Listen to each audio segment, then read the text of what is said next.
Ecclésiastique, chapitre 44. Chantons la louange de nos ancêtres, de ces hommes célèbres, dans l'ordre où ils sont nés. Le Seigneur a montré sa grandeur, en les couvrant d'honneur.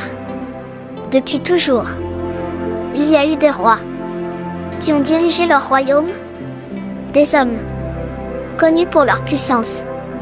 Il y a eu des conseillers, célèbres par leur intelligence, des voyants, célèbres par leurs paroles prophétiques.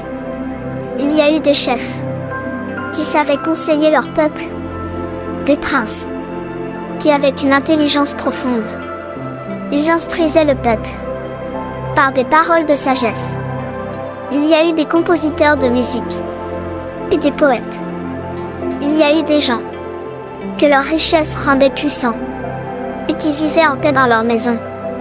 Ils ont tous été honorés par ceux de leur génération, et on les a félicités pendant leur vie.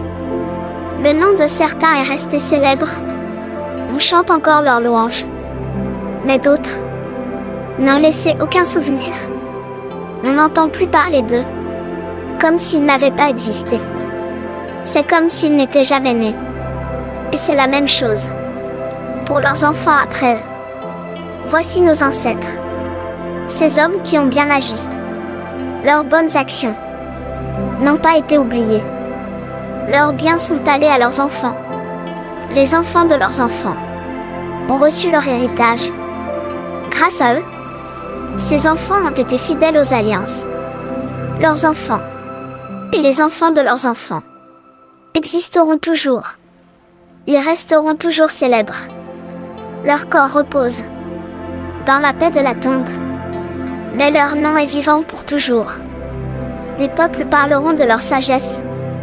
L'assemblée chantera leur louange. Enoch a plu au Seigneur, et le Seigneur l'a fait monter auprès de lui. Pour les générations à venir, il a donné l'exemple d'une vie tournée vers Dieu.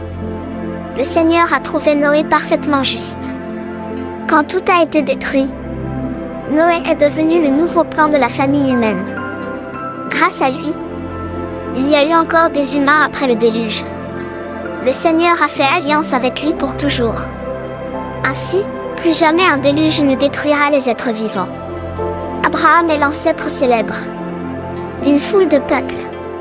Personne n'a été aussi honoré que lui. Il a obéi à la loi du Très-Haut, qui a fait alliance avec lui. Il a marqué son corps du signe de cette alliance, la circoncision. Quand le Seigneur a voulu voir ce qu'il valait, il l'a trouvé fidèle.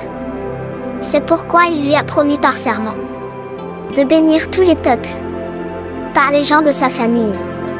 Selon cette promesse, ceux-ci devaient devenir aussi nombreux que les grains de poussière sur la terre. Leur réputation serait aussi élevée que les étoiles.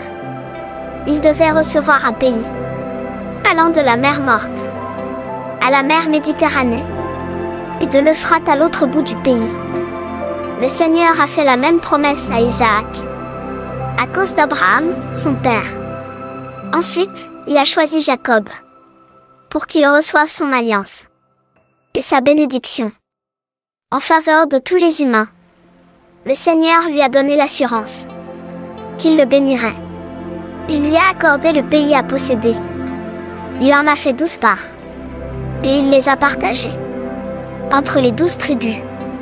Parmi les gens de la famille de Jacob, le Seigneur a choisi un homme bon, qui a plu à tous.